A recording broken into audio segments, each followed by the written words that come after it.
Tavisgrant. We're here along with Attorney Kevin O'Connor and Sherry Scroggins, who is an advocate for, Kelly Scroggins, who is an advocate for women's justice and justice rights for women here in Racine and the region. Clyde McLemore is the Executive Director of the Lake County Black Lives Matter chapter, and the family of Malcolm James. The Racine District Attorney has released findings that Attorney O'Connor will expound upon. We came here some time ago from a national perspective at the request of the family and the community to raise the profile of two men of color who lost their lives in the Racine County Jail. We have now had the findings turned over to us and found out that Malcolm James died at the hand of officers that this report will reveal. And so without further ado, Kevin O'Connor, the attorney for the Malcolm James family.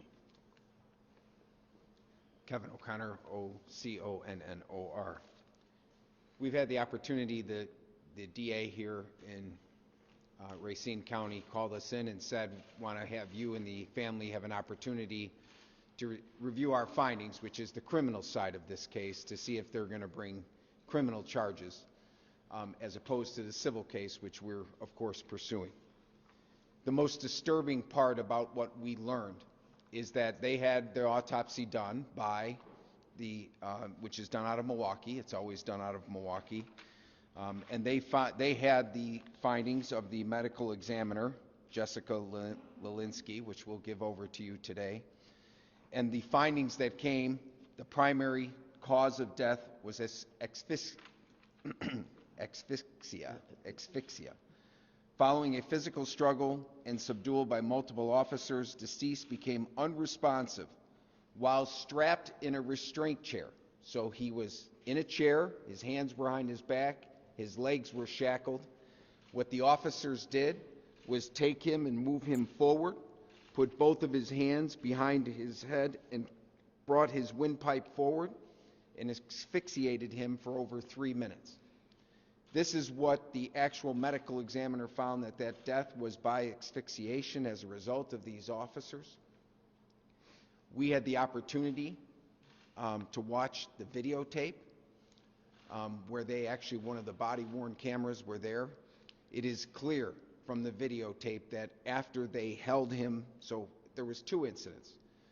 The reason they had him in that chair is they said that they wanted to help him, allegedly, to remove 2 of the taser prongs that were in his back. What they did is they first moved him forward, held him forward. He started to struggle because he couldn't breathe. They then let him back up, and you'll be able to see in the video once we get that to you, that he was gasping for breath. At that point, the sergeant comes over and says, lean him forward again. I'll try and get him out. Puts the gloves on, leans him forward, starts pulling at the prongs. You need to know that these prongs are removed within seconds if you have the removal tool. Finally, an officer, after several minutes, goes, here's the tool, hands it over to him, removes the prongs immediately. As they sit him back up, he's lifeless. At that point, a nurse is called over. You'll see that this nurse had no clue what she was doing. She starts putting smelling salt under his nose, starts talking to him, acting like she's going to have a conversation with him when he's lifeless. Tries to put a pulse oximeter onto his finger when he's handcuffed behind his back and struggles to do that. There's no pulse ox. Then they struggled to even get him out of the cuffs, to put him on the floor, to try and to do the defibrillator. She doesn't even know where it is. Several minutes where they just let him lay there to die. Several minutes after they asphyxiated him. The saddest part about this is I thought about this morning. Anybody that has children 30, 40 years ago with car seats, there was a whole wave that came forward that said, with our children, if we put them in our car seats wrong, that their heads could be left forward and they could die from asphyxiation, because if your head is left forward, it blocks your airway. Every officer was taught that. They were taught to do that to people in their cars. Yet this is exactly what they did to Malcolm James. They held his head forward for over 3 minutes and suffocated him to death. The saddest part, which Bishop will talk about, is the DA elected not to pursue charges. She said there's conflicting evidence because some other doctor said maybe somebody can't be asphyxiated in 3 minutes. The video shows he was. That's their call, that's the criminal side, but that's not the right call. And the Department of Justice, Bishop Grant's going to be calling for them to come out, the Civil Rights Division. This is clearly a violation of his civil rights. He was handcuffed, he was not a threat to anybody. There was no reason that they had to choke him and asphyxiate him in this situation. The videos were supposed to have been turned over to us by this morning. We had a chance to physically watch them. They're going to be turned over hopefully within the next hour, and we're going to provide them to you as well as soon as they get downloaded to my office. I have that autopsy report, which will be available to you, which we can upload to you as well. This is a tragedy. This is, how can this happen? In the wake of what happened nationally with George Floyd, this is exactly the same asphyxiation situation that we're dealing with again and again and again. And this wasn't just one officer, there's 6 officers standing around watching this happen to him, watching him die and doing nothing to try and help him. No efforts to revival, no efforts of CPR when all of them had been trained in CPR. This is a tragedy among tragedies because they have actual knowledge of what this can do to somebody and what's happened to them in our society.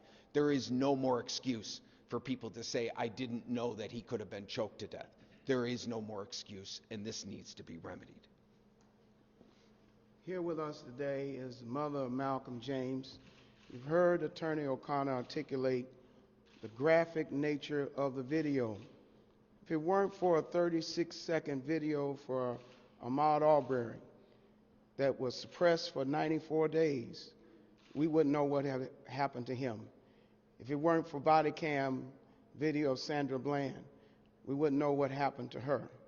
Over and over again, we are left with the misnomer that we are guilty before we're innocent rather than innocent until we're guilty. Malcolm James should have received medical and psychiatric treatment, not the malfeasance and the maltreatment that he received that led to his death. His mother allowed me to eulogize him here in Racine, read a very heartfelt statement detailing and articulating her love for her son. To sit in that room and watch how her son met his demise is overwhelming. And yet her resilience and the resilience of this family has caused us today, from a national perspective, Reverend Jesse Jackson, myself, Kelly Scroggins, and Black Lives Matter, are going to be putting forth a national demand that the Justice Department, there's a pattern and practice in Racine County Jail. The sheriff was very egregious and owes this family an apology for going out in social media and painting a false narrative of what happened that night to her son, suggesting there was anything other than what we saw on that video, anything other than what's in this report, that he was suffocated, asphyxia, at the hands of police officers. By the way, the nurse who should have been trained, like the officer in Minnesota should have been trained, was fired the next day because she did not follow proper protocols. As a matter of fact, you read in the report that her attempt 3 to 5 minutes after broke his chest, the weight of her on his chest. This is beyond imagination, but you don't have to imagine it. There's a coroner's report and there's video. His mother is here. We think it's most appropriate as part of her healing and part of her closure to be able to share her feelings from what she saw and what her family has gone through, the mother of Malcolm James. Good morning. My name is Sherry James. I'm the mother of Malcolm James. Yesterday was the first time I ever sat down with any official professional regarding my son, and this happened to him on June 1st. I was really disturbed about how they said they took Malcolm to the hospital twice and never offered him any mental health services, never, which could have prevented the death of my son. I will never see him again. I will never see him again. And during this investigation, I just want to point out the fact that the sheriff, I don't know his name, put out a video while under investigation, mind you, by the Kenosha County Police Department, Sheriff's Department, Kenosha Sheriff's Department. And I want to know, as a parent, how was he able to put out a video like that, portraying my son like he was a monster? And if he was going to show a snippet of the video, he should have showed the final 15 minutes of the video. It is compelling. And I wasn't even able to watch it.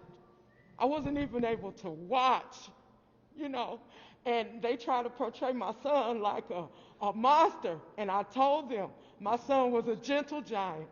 He was a gentle giant. So soft, so cool. It's no reason why he should be gone. It should be gone. Thank you.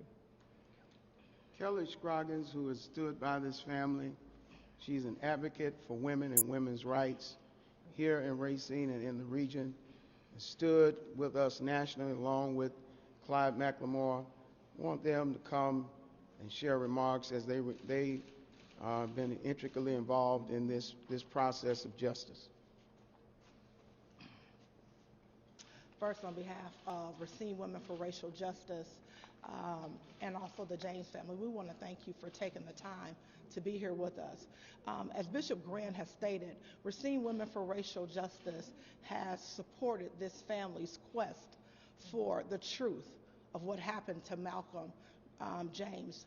We know that on May 28th, Malcolm made a 911 call in which he clearly stated he was suicidal. He was found in an apartment with his clothes burning.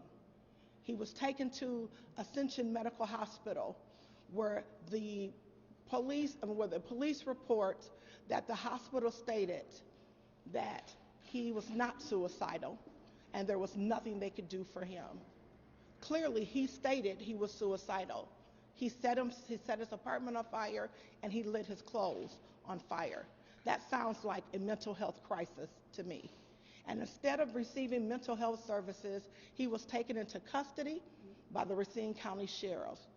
And then there goes a cycle of days where the family is completely unaware of what is happening to Malcolm, and at their next report that they received over social media, not as a courtesy call from the Racine County Sheriff, that her son was dead. And she had to call them to say, hey, is that young man that you're talking about in the media, is that my son? How inhumane. And so when they called upon us to support them in this, we came alongside of them to, one, offer support and healing, but also to shine the light on these types of atrocities that continue to happen in Racine County. The report that we received on last night, as Kevin stated, it stated that Malcolm died of asphyxia during a physical struggle, while handcuffed, with his hands behind his back, with multiple officers bearing their full body weight, and I quote, bearing their full body weight on his back, his neck, and his upper areas. But even the medical examiner's report that was supplied to our district attorney, it was unacceptable to her. So then what she did, she sought out additional independent medical professionals to dispute what the medical examiner had already stated. We believe that these acts are criminal, whether criminal negligence. We believe the fact that, once again, a native son, a young black man of color in Racine, Wisconsin, has died while in the custody of law enforcement officers.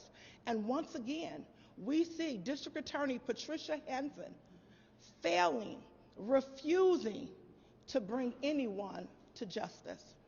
And so our role here today is to, along with these other organizations, is to ask the Department of Justice to come in and to investigate Malcolm's death, but to investigate the processes and the procedures and the practices of the Racine County Sheriffs. Because this is just one of many other egregious acts that continues to happen. And so we hope today that by you guys being here and helping us to get some awareness, that we will be able to make sure that this never, ever happens again. Thank you. I'm Clyde McLemore, Executive Director for Black Lives Matter. For the country and the community, are saying that Racine is under attack by the police. This is happening all in the jail. I read certain articles. Patricia Hansen has not stood up, came out, and spoke. The sheriff to put out such a video when this murder first happened was a disgrading and disrespect to the family and the deceased. We will stand with Rainbow Push and call for the Justice Department to come in to investigate this. Like Kevin said, this is worse than George Floyd. This is the same thing. Now they stopped shooting, and now they starting to suffocate us and strangle us and these kind of things. It's all. This report is public now. We'll be uploading it via the law firm of attorney Kevin O'Connor, but it details what happened. It wasn't just Malcolm James. 2 men of color lost their lives in the same time frame, in the same jail, at the hands of some of the same people. A nurse has been fired. A nurse has been fired. The evidence is clear. When you look at the pattern and practice, how many cases has this district attorney sought an outside independent source to give another ruling that would create not doubt, not reasonable doubt, an unqualified opinion. This is a qualified opinion. Asphyxia. Weight was put on Malcolm James' body in 3 minutes. And then the minutes he laid there without any immediate appropriate health care or health assistance to revive him, resuscitate him, is all at the hands of the officers that should have been trying to save his life. As a matter of fact, the apparatus that he sat in is supposed to protect him from himself and from the officers so that other people can offer him assistance. It's almost a death chair, a death sentence. And this district attorney must be held accountable, and we want the pattern and practice of the Racine County Jail, the Sheriff's Department, to be investigated nationally, because there's a pattern. Sandra Bland died like this. Sandra Bland died like this. Ahmaud Arbery died like this. Sean Bell died like this. Michael Bell died like this. Too many black and brown people are dying in custody at the hands of people who should be held accountable criminally for a criminal act. The pain that this mother has endured. Had it not been for the video, not from a bystander, the video from the jail. The video from the jail. Imagine that. Not from a bystander, as it was in the George Floyd case. Their own video shows what they're doing. And their own report shows what happened. And no charges are filed? This is outrageous and unacceptable. And so nationally, Reverend Jesse Jackson and myself and many, many others are going to be appealing to the Justice Department to file a formal inquiry, because we need federal intervention. Equally so, we want the Attorney General of Wisconsin, we want the governor of Wisconsin to answer to this, because no citizen, mental health crisis is not a crime. It's not a crime to have a nervous breakdown. It's not a crime to be suicidal. It's not a crime to need mental health services. And we must stop criminalizing people with mental health issues. Far too many of our county and state and federal prisons are filled with people who need immediate mental health services, and they are criminalized, and their families are victimized, as this family has been, with no closure, with no justice. Well, the journey to justice is running right through Racine, and we're not leaving until we get it for this family. Questions from the media? Did the video that they shared with the head sitting on another wall quickly that you said hitting into the wall, did I believe that any impact that led to Malcolm's death? No, it did not. So they had the video that happened of him hitting his head against the wall was the day or two before. They actually showed the video of him in the chair, moving around, talking, being carted into this special area with the officers. The sole purpose was, according to them, just to remove the prongs out of his back because everything had calmed down. So he was fine. So there was a bump on his head, and as they've described it, it was as if you fell on the ground and you had a slight hematoma on your head. It had nothing to do with his death, absolutely nothing to do with the cause of death, and that was confirmed by both doctors, even the autopsy as well as the independent person that the DA had that said the hit on his head had nothing to do with his death. They confirmed that absolutely. And the same for the taser had nothing to do with the death. The taser they're claiming had nothing to do with the death either. This is clearly an asphyxiation case. It was clearly from them holding his head forward and putting all their weight on it. I also want to add that when Mr. James was taken to Ascension Hospital on 2 occasions, in the report stated that they did not believe that the injuries to his head were substantial, and they released him without treatment to the bumps on the head. So if he had received some type of injury to the head that would lead to cause of death, surely that medical professionals would have noted that. Forgive me because I had to quickly read through the DA's decision this morning, but I think they call it a flex forward was the Yes. maneuver or whatever they were So using on it's your head Malcolm. forward being pressed into your chest, which blocks your airway. They say that's a approved training that they get. What's your response to hearing that? So here's the training, right? You are supposed to use that in a very limited circumstance to gain compliance. No different than when you were originally back in police, were taught to use a chokehold, right? You could chokehold somebody in a situation where you have a threat of immediate, imminent, like serious bodily injury or death. You can use any means necessary. It's a way of doing it. It is not meant for somebody tied to a chair. It is not meant, if you want to move him forward for 10, 15 seconds, you're not going to asphyxiate somebody. You're going to do it for 3 minutes. You're going to cut off their airway for 3 minutes. Try and hold your breath for 3 minutes. They know that was going to cause it. Just to clarify, was last night the first time that the family saw Yes. those 15 minutes of that video? Yes, yesterday after 5. Yes, and I want to note that the district attorney received the medical examiner completed her report August 6th. The district attorney's office received it August 23rd, and it took from August 23rd to January 5th for this family to receive details on the death of their loved ones. What would you like to see, or what would have you liked to see done to handle Malcolm? Well,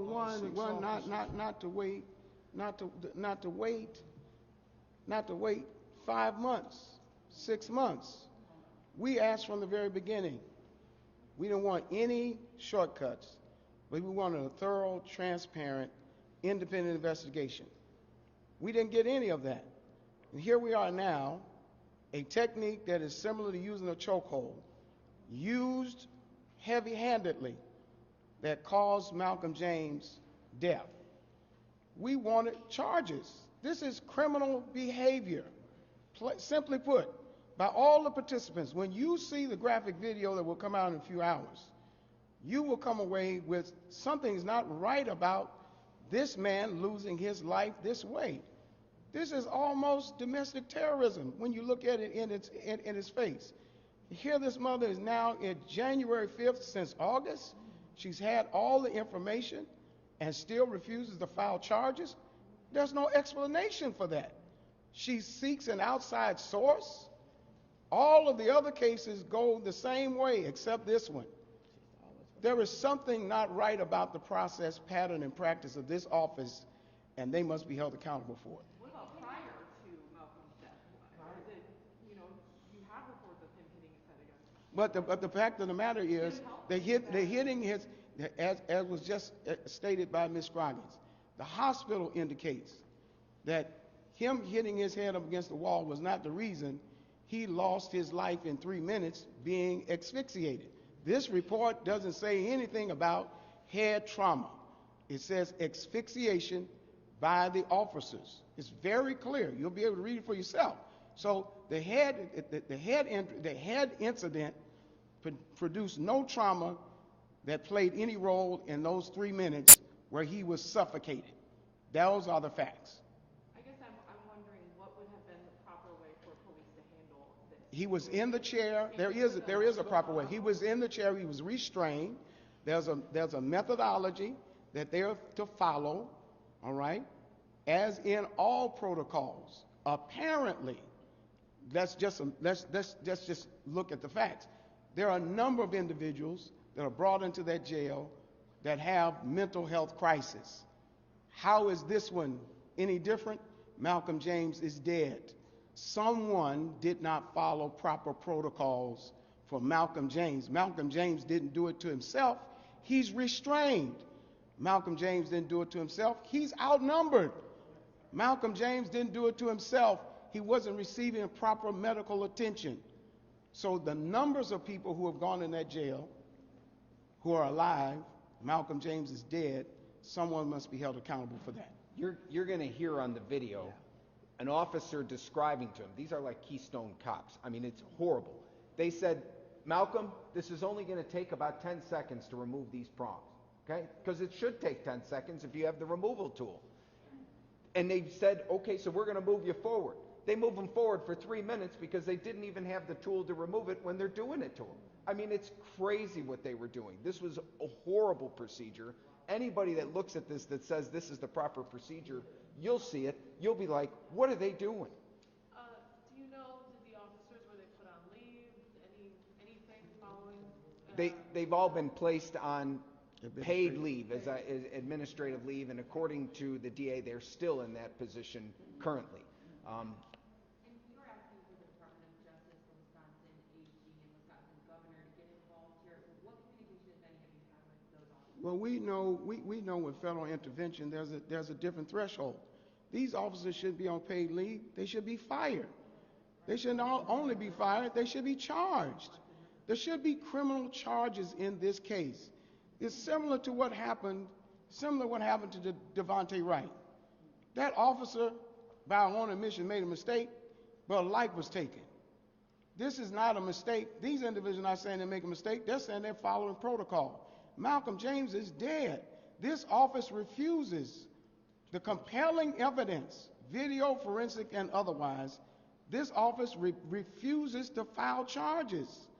And it is egregious on its face to suggest that there's something not criminal about this incident where this young man was restrained in a chair to restrain him. And what should have taken 30 seconds to a minute, 3 minutes, he is dead. And you can't even account for the minutes that were lost that they gave him no type of resuscitation. It's in the video, no type of resuscitation. His chest is crushed. He's a sizable person. How could this have happened? This is beyond imagination, but you don't have to. The video and the forensic speaks for itself. As to your question, I know that various organizations reached out to the Department of Justice early, and they said the process has to happen first. The local people have to make their decision because they have jurisdiction to prosecute first, and if they turn it down, then they'll relook at it. So this is why now we're at this step where they should look at it. What's shocking here and in Racine is every other parts of the country when it's involved officers, because the DA's office has to work with officers to prosecute people. There's an inherent kind of conflict there because every day to prosecute or to get criminal convictions, you have to work with these officers. So what they usually do is call a grand jury. And a grand jury then independently looks at the evidence and says yes or no to indict the individuals. That didn't happen here. If a grand jury would have looked at this report and looked at that video, I'll let you decide whether they would have said it was enough to merit bringing charges. And I think they would have. And then further, we just like to say that if this practice and this procedure in which this chair is used and this methodology is used to restrain mentally ill individuals who are experiencing a mental health crisis, if that is the practice, and if that is the procedure, it needs to be changed. Because without it being changed, we can look forward to another person who is mentally ill, who is experiencing some type of mental health crisis. We can look forward to them dying again. If this chair was okay, if we're sanctioning, as is said in the report, multiple officers placing their full body weight on his back and neck, we can look forward to this again. And that in itself is negligent. And so also lastly, I just want to say that, you're going to be privy to a very long video footage that will make an attempt to villainize Malcolm. But we want to ask you to remember that he came into the custody of the Racine County Sheriff's Department in full mental health crisis. He called 911. He told them he was suicidal. They found him in a burning apartment, and he had burned his clothes. And so, what do we do for those people?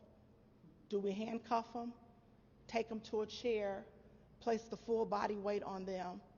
And we have reports from May 28th up until June 1st where Malcolm is dead.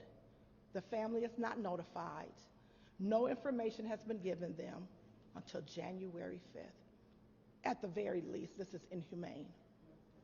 In those last 15 minutes, they even admit in their reports that he was compliant.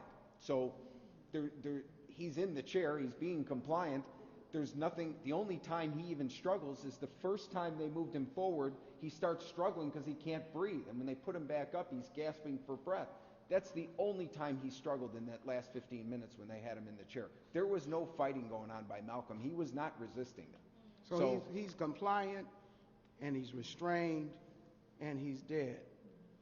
And the reason why we want the Justice Department and the Attorney General, because this is a triangle of death. From Wauwatosa, where you have a police officer who kills somebody, he gets a payout and goes several miles down the road and gets hired by another police department. You have Kyle Rittenhouse, who kills somebody, kills people, found not guilty, using self-defense. Crystal Kaiser uses the same defense. Wisconsin's almost like it's not the tale of two cities, the tale of two justice systems.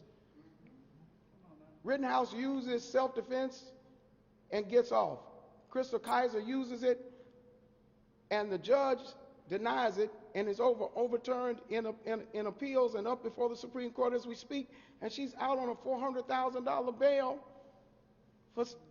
brought in at 16, the same age as Rittenhouse, for sex trafficking, and can't use the same defense. And here we are in Racine.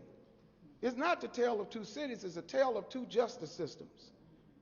And we are going to continue this fight until we get equal justice under the law.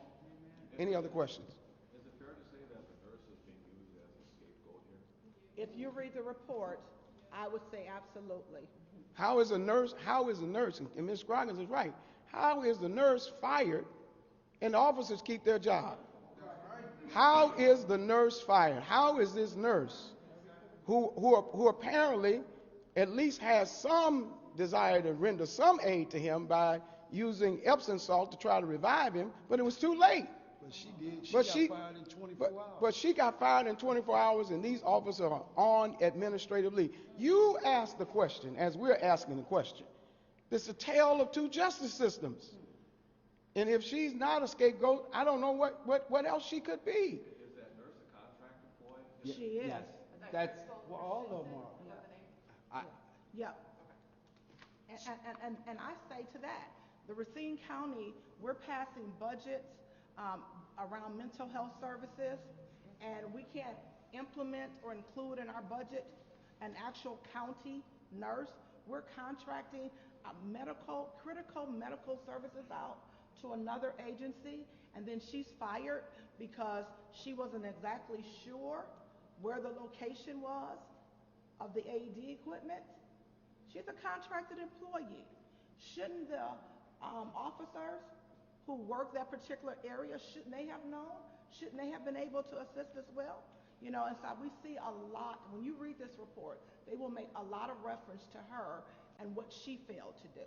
What's interesting is you have the officers who killed him, they're responsible, and you have the nurse who failed to revive him or do the appropriate thing. She's responsible for failing to revive him, but she's not the one that caused his death or caused him to be asphyxiated. It was the officers, but yet she's the one who's fired.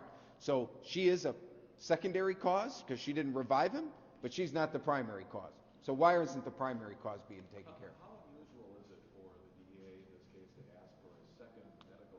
That is the question. That is so unusual because she has the prosecutorial discretion. She has it. The Attorney O'Connor talked about a grand jury. She could have brought this before a grand jury. She has the prosecutorial discretion to, at will. She chose to do this, and there is no outlier in this case that would suggest that maybe another coroner, another autopsy, another examination, another angle, another view. There's none of that. When you look at this report and look at that report, you then look at the conclusion and ask yourself, how did this other individual, outside source, just come up with another opinion, not another base of fact, another opinion, that she then comes to the conclusion, I can't file charges. But there was an immediacy in firing this nurse. And we might add that we found it strange that the district attorney relies on the medical examiner reports always. But in this particular case, once she received the medical examiner's report, and I'll say she did not like the findings. And so in her attempt to find some report somewhere to support her desired outcome, as per this report, the state, retained outside supposed experts to provide a report based on opinion because they were not there. They did not have the chance, as the medical examiner did, to examine the body. They watched video footage, and then they wrote an opinion opposing the medical examiner, a licensed medical doctor trained in the investigation of deaths, and then as a result of that, made a decision that because there were present two other opinions and the medical examiner's report, that she couldn't get a jury to find anyone guilty without reasonable doubt. So the interesting part about that is you are correct. In every scenario I've ever seen, and that you've ever seen in a criminal playout, you get the medical examiner, who is the state's witness, who comes forward and says this is the cause of death. They prosecute. Then a defense lawyer comes in and hires an independent doctor to try and raise that reasonable doubt. I'm shocked. I've never seen it. I don't know if you've seen it. I've never seen a prosecutor hire the defense expert for them to come in and tell them maybe there's some reasonable doubt here as to what happened. Right. Tell me how many criminal cases you've seen in the media where the prosecution has done that for somebody. All that matters at this point is the truth and the facts and the individuals responsible for this woman's child death. She now has a hole in her heart and an empty seat at her dinner table and a place that will never be filled in the lives of the rest of her children and her grandchildren. In the days and weeks and years to come, someone has the answer. She needs some resolve to know that justice works not just for her, but any family that has to endure what they've had to endure. This tale of two justice systems must stop.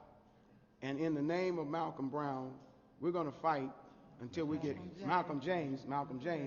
In the name of Malcolm James, we're going to continue to fight until we get equal justice under the law. This DA has made the wrong decision at the wrong time. Once again. once again. And we're going to turn a minus into a plus and our pain into power, because this is how the wheels of justice work. It worked for Justice Floyd, George Floyd. It worked for Breonna Taylor. It's going to work for Malcolm. It's going to work for his family. It's going to work for the community here in Racine, because we will not give up and we will not give in. Any other questions? The spelling of your first and last name. Kelly, Kelly, Scroggins, Scroggins. And if I could say one last time, you know, this case is about Malcolm James. I'm sorry. This case is about Malcolm James, but this case is also about every black and brown individual that comes in contact with law enforcement, in particular in the Racine County Sheriff's Department. They're at risk. We have black and brown sons. We have black and brown family members. We have black and brown community members that we consider sisters, that we consider brothers. And if we do not put a stop to this type of egregious behavior, Malcolm James will not be the last black or brown person to die in the Racine County Jail. It has to stop. We want to save our children. One last question. Was the Sheriff's Department, were they aware of his mental health situation? It's a 911 call. No, they actually brought him back to the hospital twice during his stay over that weekend. So there's no question they knew of what was going on with him. They actually put him supposedly in this observation room to where there's supposed to be 4 mental health patients. They knew all of that. But to be honest with you, all of that is just an excuse, because in the last 15 minutes, it didn't matter if he's a mental health patient, a regular patient, he's restrained, he's in a chair. He's compliant, he's handcuffed. They're trying to get prongs out of him just like any other person, and they suffocated him to death. It doesn't matter what happened over the last 2 days, 3 days, what happened in that 15 minutes in the chair, or 5, 10 minutes in that chair, what happened? And that's all that needs to be examined. What they want you to do is take a look, for hours he was having a mental health crisis, he's doing all this. What does that have to do with what caused him to die and what caused him to die that day? He didn't need to die, and they killed him. That is what the last minutes of his life show. They saw the video in August while they were telling the rest of the community that he died because he was beating his head against the wall. They had the autopsy while they were telling the community he died while beating his head up against the wall. Now their own surveillance video reveals the lie, that he didn't die because he beat his head up against the wall. He was restrained. He was handcuffed. He was complying. He showed no resistance. He's outnumbered. How much do you need to then lose your life in 3 minutes? You have people who can't find the medical equipment and medical tools to aid and assist him, and he's complying. How does a person who is complying end up dead and no one held accountable for it? What jury would not find fault in that? What justice system exists where black and brown people cannot get the same justice as everybody else? This is egregious, it's unacceptable, and we're not going to stop until we get justice for Malcolm James.